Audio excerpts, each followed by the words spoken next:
আর কেন করেছিল? তারা কারা জানো? তারা হলো নেতাজি সুভাষচন্দ্র বসু, মহাত্মা গান্ধী, বালগঙ্গাধর তিলক, ভগৎ সিং, এমনকি ক্ষুদিরামও। এরা সকলে মিলে আমাদের দেশকে রক্ষা করেছিল।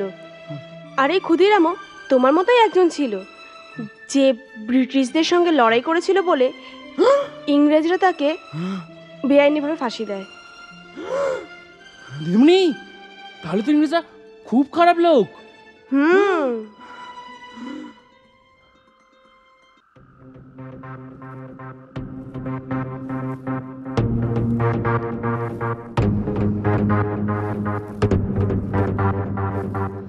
গীতা দেবী,